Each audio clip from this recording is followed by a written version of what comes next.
आप सभी का एक बार फिर से हमारे YouTube चैनल में स्वागत है। हम देखेंगे कि किसी त्रिभुज का क्षेत्रफल कैसे ज्ञात करते हैं। यहाँ पे जैसे दिया गया है कि कोई एबीसी त्रिभुज है, उसका क्षेत्रफल ज्ञात करो। तो कक्षा 9वीं में अध्याय 10 का जो हीरोन सूत्र है उसका यूज करेंगे और हम क्या करेंगे, त्रिभुज का क्षेत्रफल निकालेंगे। ठीक है ना। तो पहले हमें ये पता होना चाहिए कि हीरोन सूत्र क्या होता है। ठीक है, तो हीरोन सूत्र का फॉर्मूला होता है under root S, S minus A, S minus B और S minus C. Under root के अंदर ये पूरा होता है, जबकि हमें एबीसी का मान इस त्रिभुज से मिल जाएगा और जो एस का मान होता है, एस का मान निकालने के लिए फॉर्मूला बनाया गया है कि ए प्लस बी प्लस सी बटे दो। जो एस मतलब होता है अर्ध परिमाप, तो ए प्लस बी प्लस सी बटे दो हो जाएगा। ठीक है, तो हमें इस त्रिभुज से क्या मिलेगा, ए बराबर 15 मीटर।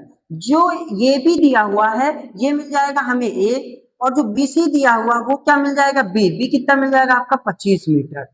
और जो एसी दिया हुआ है तो उस मिल जाएगा सी, कितना मिल जाएगा 20 मीटर। हमें ए का मान मिल गया 15 सेंटीमीटर, बी का मान मिल गया 25 सेंटीमीटर और सी का मान मिल गया कितना, 20 सेंटीमीटर। अब इन एबीसी का मान का यूज करेंगे और हम एस का मान निकालेंगे। एस का फॉर्मूला होता है ए प्लस बी प्लस सी बटे दो। एस का फॉर्मूला क्या होता है, ए प्लस बी प्लस सी बटे दो।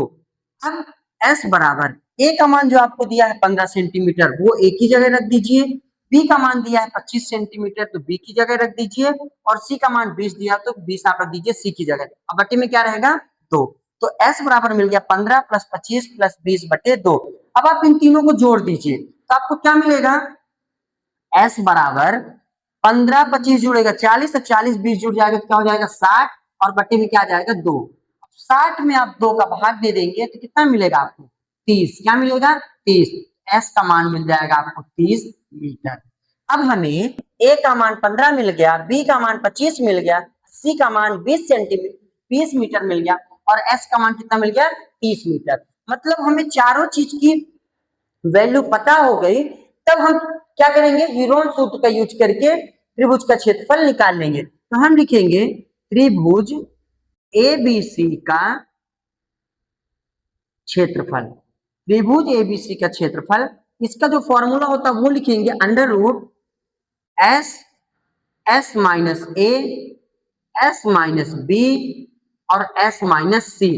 त्रिभुज का क्या होता है क्षेत्रफल, S, S minus A, S minus B और एस माइनस सी। ये पूरा क्या होता है, अंडर रूट के अंदर होता है। ठीक, अब आप क्या करोगे, इस फॉर्मूले में जहां एस दिख रहा है वहां आप 30 रखोगे, जहां ए बी और सी दिख रहे हैं वहां 15 25 और 20 रखोगे। तो आप अंडर रूट लगाएंगे, एस, एस की जगह क्या रखेंगे 30 और ब्रैकेट, एस की जगह फिर कितना 30 और माइनस ए की जगह क्या लिखेंगे 15, प्लस फिर से 30 माइनस बी की जगह क्या रखेंगे 25, फिर इसी में क्या हो जाएगा एस की जगह 30 और माइनस सी की जगह कितना रखेंगे आप 20। हम लोगों ने क्या किया, जहां एस दिख रहा तो वहां 30 रखा, जहां ए वहां 15, जहां बी वहां 25 और जहां सी वहां 20। तो हम लोगों ने इसका मान रख दिया। अब नेक्स्ट स्टेप में क्या करना है, 30 को आपको लिखा रहने देना है। इन सब के बीच में देखिए क्या लगा हुआ, माइनस लगा, जैसे 30 माइनस 15, तो 30 में आप 15 घटा देंगे तो क्या मिल जाएगा 15, 30 में आप 25 घटा देंगे तो क्या मिल जाएगा 5, 30 में आप 20 घटा देंगे तो क्या मिल जाएगा 10। मतलब कहने का कि आपको इन दोनों के बीच में जैसे माइनस लगा हुआ है तो घटा देना है। तो 30 में 15 तो 15, 30 में 25 तो 5 और 30 में 20 तो 10। अब आपको क्या करना है, 30 लिखा हुआ, 15 लिखा हुआ, 5 लिखा हुआ और 10 लिखा हुआ, इनका आप करिए अलग अलग फैक्टर निकाल लीजिए। जैसे देखिए अगर आप 30 का फैक्टर निकालेंगे, गुणनखंड करेंगे तो 2 से कटेगा तो 15, 3 से काटेंगे तो 5, 5 से काटेंगे तो 1।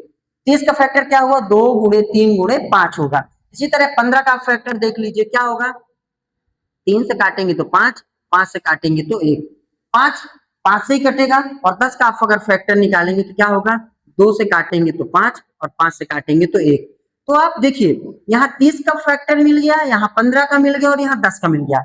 इनको आप इसके अंदर लिख दीजिए एक बार। क्या करिए, जैसे 30 है, 30 की जगह क्या लिख सकते हैं आप, 2 गुणे 3 गुणे 5। क्यों, क्योंकि 30 का फैक्टर 2 गुणे 3 गुणे 5 होगा, जो 6 6 पंचे 30।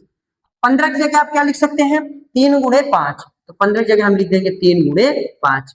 और 10 की जगह आप 2 गुणे 5 लिख देंगे। और ये वाला 5 जो अकेला लिखा हुआ था इसका मैंने फैक्टर नहीं किया, इसको आप उसी तरह 5 लिख देंगे। क्या किया हमने, 30 की जगह 2 गुणे 3 गुणे 5, 15 की जगह 3 गुणे 5 और 10 की जगह 2 गुणे 5, और ये वाला जो 5 अकेला था वो 5 लिखा हुआ है। अब आपको यहाँ पे देखना है अंदर कि जोड़ा किसका बन रहा है। जिसका जोड़ा बनेगा वो रूट के बाहर निकल आएगा और जिसका जोड़ा नहीं बनेगा वो रूट के अंदर रहेगा। तो यहाँ पे हमें रूट लगाने की जरूरत नहीं पड़ेगी। पहले आप देखो जोड़ा किसका बन रहा है, देखिए अब 2 को देखिए, यहाँ पे 2 दिख रहा है और एक 2 यहाँ दिख रहा है, इस 2 का जोड़ा बन रहा है ना, तो एक 2 का जोड़ा बना तो एक 2 बाहर आ जाएगा। अब आप देखिए 3, ये 3 है और एक ये 3 है, यहाँ पे 3 का भी जोड़ा बन रहा है तो यहाँ से 3 भी आपका बाहर आ जाएगा।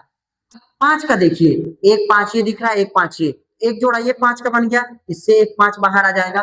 दूसरा जोड़ा 5 का ये वाला बन गया दोनों का, इस जोड़े से एक 5 और बाहर आ जाएगा।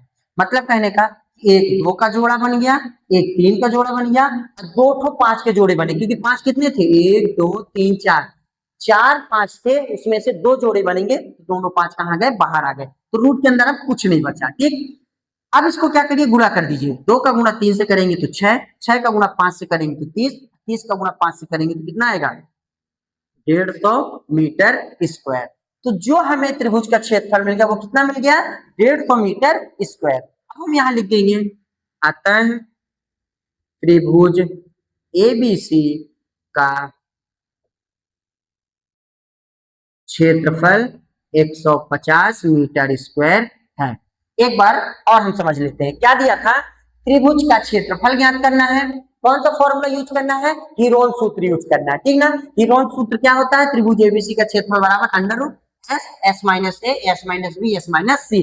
जबकि हमें एबीसी का मान त्रिभुज से मिल जाता है और एस का मान निकालने के लिए अलग से फॉर्मूला दिया रहता है कि ए प्लस बी प्लस सी बटे 2। ए का मान, बी का मान, सी का मान त्रिभुज से हमें यहाँ मिल गया था।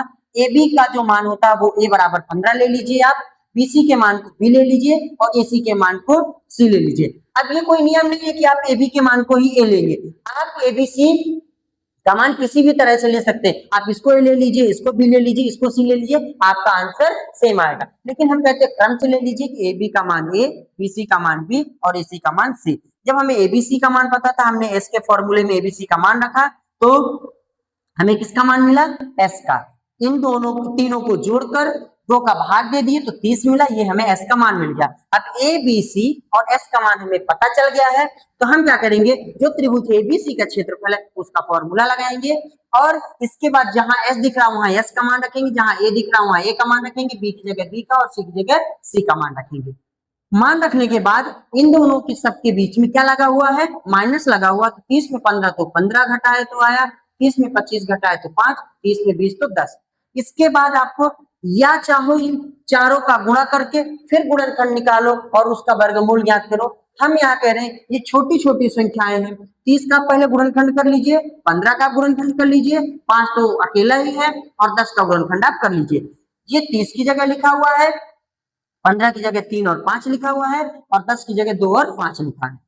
5 जो था वो लास्ट में हमने लिख दिया। अब आप देखिए 1 2 का जोड़ा बन रहा था, मतलब 2 कितने हैं, 2 ठो, 1 2 तो 1 2 का जोड़ा बन गया, 1 2 मतलब 3 भी 2 ठो है तो 1 3 का जोड़ा बन गया और 5 4 थे तो उसके 2 जोड़े बने तो 2 5 बाहर आ गए। इनका आप चारों का गुणा कर दीजिए, 2 3 6, 6 पंचे 30, 30 पंचे 150 मीटर स्क्वायर, क्योंकि क्षेत्रफल की यूनिट स्क्वायर में होती है।